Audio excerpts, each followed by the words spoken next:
create pollution. Pollution could be translated, the word pollution could be the translation of fasad. And those who are in authority, you can see United States of America has the authority on almost in the whole world, and they are the worst polluters. Now China is emerging as perhaps pretty soon the biggest economy of the world, and they will be the biggest polluters. And those who don't care about others and those who have their self-centered interests and they have the authority, they are the ones who are the biggest polluters. This is what the Holy Quran says. And then he says, seek not to make mischief in the earth. And mischief is also fasad. The word fasad is mentioned in Arabic. Verily, Allah loves not those who make mischief. Or, Inna Allaha la yuhibbul mufsideen, without any problem can be translated, Allah does not love polluters. Those who pollute the environment, could be physical one or the spiritual one, Allah does not love them. The ozone layer I mentioned earlier is in the Holy Quran, 41:13. So He completed them into 7 heavens in 2 days, and He revealed to each heaven its function, and we adorned the lowest heaven with lamps for light and for protection. The lowest heaven is for our protection, and that is the ozone layer. It protects us. If there is no ozone layer around the atmosphere, then we will have skin cancer because of ultraviolet rays. So how God has given this protection, and this was revealed 1400 years ago in 7th century Arabia to Prophet Muhammad, peace be upon him. That is the decree of the mighty, the all-knowing. Now, Islam prohibits waste. Islam wants to develop an attitude of not wasting anything. The Prophet would not even let anybody throw a little bit food, because he said, this is the provision of God, don't waste it.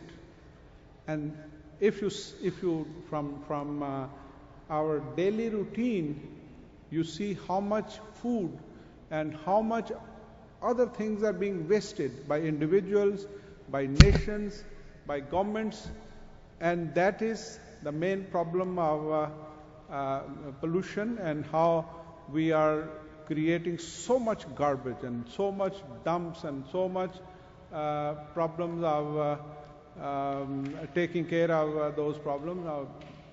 GTA, Greater Toronto Area, garbage is being transported to state of Michigan, and you will not be able to do so forever. Previously, there were incinerators who were creating, giving gases which were harmful, but now perhaps better incinerators are coming. So Islam does not promote any kind of waste. Waste of paper, waste of food, waste of your money. It promotes a simple life, and our youth, they would waste a lot of waters. They are in the shower for 45 minutes. The Prophet said, you have to give the account how much water you have used in your life. People would waste energy. You have 20 bulbs at night, and you will not. A lot of people say that if everything is included in our bill, so why to care about it? Islam does not like it. Islam says this is wastage, and this is not Islam. Eat and drink, but exceed not the bounds. Surely He does not love those who exceed the bounds. Inna Allaha la yuhibbul musrifin. Those who waste, Allah does not love them. Responsibilities to the less fortunate. Bigger nations are now taking control, and in G8 meetings, in the last couple of meetings, they have made promises, but then people said that, the report card says that A lot of things were agreed upon, but nothing has happened. So the Holy Quran in many verses says that those who are the fortunate ones, those who have nations, they have the responsibility vis-a-vis have-nots. And I quote from the Quran, "And give thou to the kinsman his due, and to the poor and the wayfarer, and squander not thy wealth extravagantly.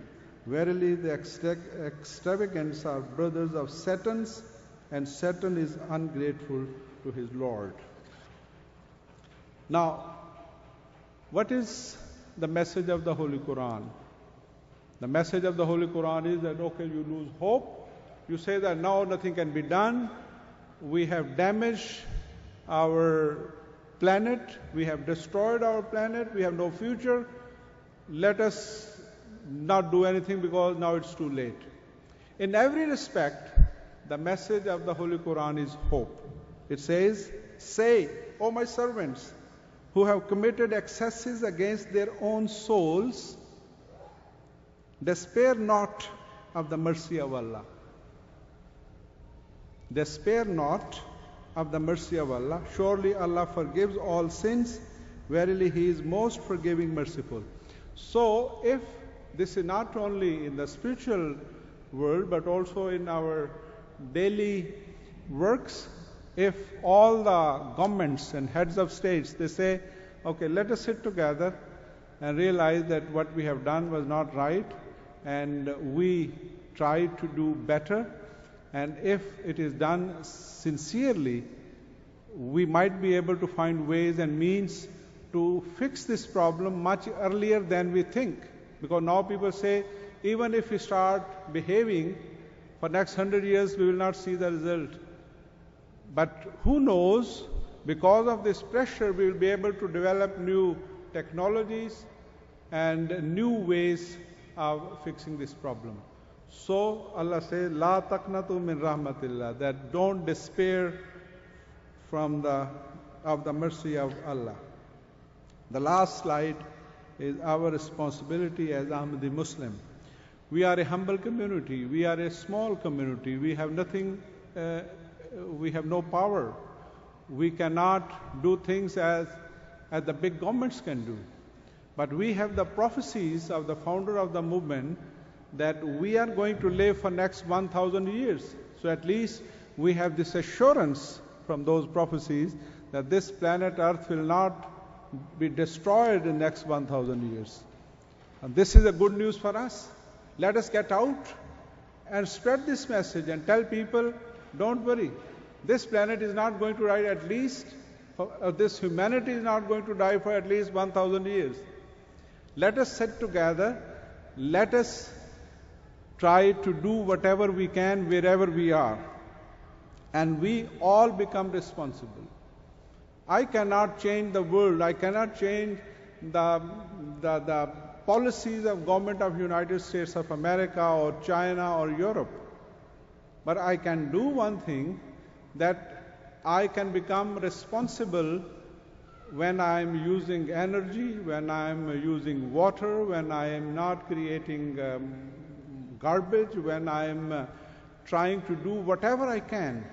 And from 1 to 2, 2 to 2,000, and then thousands of people, and then getting out, let us make people responsible. And the founder of the community said, the strongest weapon given to us is the weapon of prayer. So, we can pray to God, that, oh God, we need your help to fix this problem. And I can assure you that God listens our prayer. Use this and you will see wonders will be shown to you. Thank you very much.